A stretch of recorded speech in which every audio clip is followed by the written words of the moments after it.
আসসালামু আলাইকুম। বাংলাদেশ বেতার গোপালগঞ্জ খবর পড়ছি অচিরা বিশ্বাস।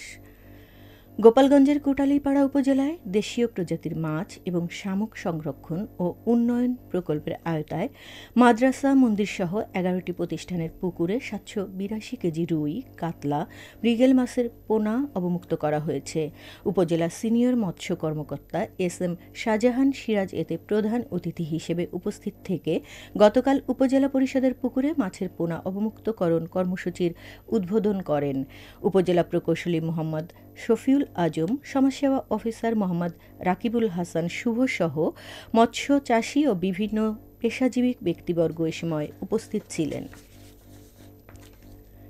দেশি ফল বেশি খাই, আসুন ফলের গাছ লাগাই, এই স্লোগানকে সামনে রেখে নড়াইলে ৩ দিনব্যাপী ফল মেলার সমাপনী ও পুরস্কার বিতরণ গতকাল জেলা শিল্পকলা একাডেমি চত্বরে অনুষ্ঠিত হয়েছে। ৩ দিনব্যাপী এ ফল মেলায় দেশি ৪২ প্রকার ফলের সমাহার করা হয়েছিল। প্রতিদিন সকাল ৯টা থেকে বিকাল ৫টা পর্যন্ত চলে এ মেলা। জেলা কৃষি সম্প্রসারণ অধিদপ্তরের সহকারী উপপরিচালক মোহাম্মদ জাহিদুল বিশ্বাস, এনজিও প্রতিনিধি, সংশ্লিষ্ট বিভাগ কর্মকর্তাগণ সহ বিভিন্ন শ্রেণী পেশার মানুষ এ মেলায় উপস্থিত ছিলেন। মাদারীপুরে কর্মরত সাংবাদিকদের সঙ্গে এক মতবিনিময় ও পরিচিতি সভা করেছে বাংলাদেশ জাতীয়তাবাদী দল বিএনপি। গতকাল চরমুগুরিয়া কমিউনিটি সেন্টারে এ মতবিনিময় সভা অনুষ্ঠিত হয়েছে। সভায় আসন্ন জাতীয় নির্বাচনকে সামনে রেখে রাজনৈতিক অঙ্গীকার ও দলীয় কর্মপরিকল্পনা তুলে ধরেন বক্তারা। কেন্দ্রীয় বিএনপি সহ শিক্ষা বিষয়ক সম্পাদক হেলেন জেরিন খান, কেন্দ্রীয় বিএনপির সদস্য কাজী হুমায়ুন কবির, জেলা বিএনপির সিনিয়র যুগ্ম আহ্বায়ক সোহরাব হাওলাদার, জেলা বিএনপির সদস্য আতাবার হাওলাদার, জেলা কৃষক দলের সদস্য সচিব ওহিদুজ্জামান ওহিদ, জেলা মহিলা দলের সাধারণ সম্পাদক মুনমুন আক্তার ও জেলা মৎস্যজীবী দলের সভাপতি সায়েম ব্যাপারী সভায় উপস্থিত ছিলেন। বেসরকারি টিভি চ্যানেল ৭১ টিভির প্রতিষ্ঠাবার্ষিকী উপলক্ষে গতকাল নড়াইল প্রেস ক্লাবে আলোচনা সভা ও কেক কাটা হয়েছে। নড়াইল প্রেস ক্লাবের সভাপতি ও নড়াইল জজ আদালতের পাবলিক প্রসিকিউটর অ্যাডভোকেট আব্দুল হক, প্রেস ক্লাবের সদস্য সচিব মাহাবুর রশিদ লাবলু, মোহাম্মদ আজিজুল ইসলাম সহ প্রেস ক্লাবের সদস্যসহ বিভিন্ন গণমাধ্যম কর্মীরা এ সময় উপস্থিত ছিলেন। মাদারীপুরের কালকেনিতে ৩ দিন আগে নিখোঁজ হওয়া ৮ বছর বয়সী ইসরাত জাহান নামে এক শিশুকে সুস্থ অবস্থায় উদ্ধার করেছে পুলিশ। পুলিশ জানায়, গতকাল দুপুরে উপজেলার সূর্যমণি বাজার সংলগ্ন একটি ব্রিজের উপর থেকে ইসরাত জাহানকে উদ্ধার করা হয়। গত ১৮ জুন বুধবার সকালে মাদ্রাসার যাওয়ার উদ্দেশ্যে বাড়ি থেকে বের হয়ে নিখোঁজ হয় ইসরাত।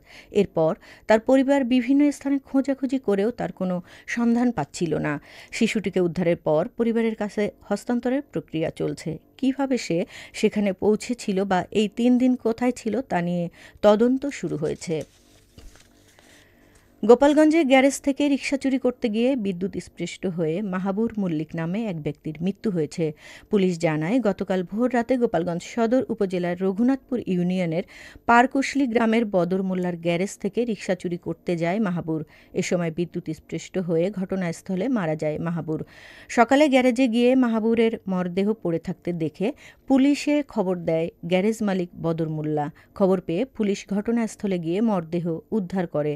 নিহত মাহবুর মল্লিক গোপালগঞ্জ সদর উপজেলার চরমানিকদাহ আদর্শ গ্রামের ইরাত মল্লিকের ছেলে।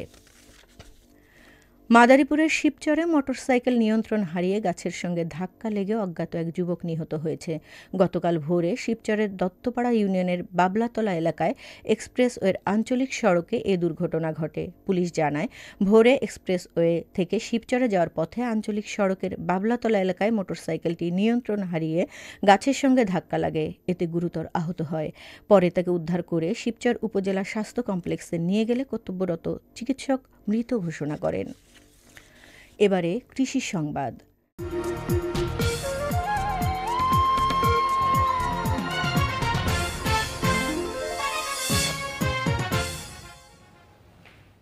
গোপালগঞ্জে খরিফ ১ মৌসুমে ১৩৫ হেক্টর জমিতে মরিচ চাষের লক্ষ্যমাত্রা নির্ধারণ করা হয়েছে। জেলা কৃষি অফিস জানিয়েছে, জেলার এসব জমি থেকে এবছর ৪০৫ মেট্রিক টন মরিচ উৎপাদনের লক্ষ্যমাত্রা নির্ধারণ করা হয়েছে। সবশেষে আবহাওয়া।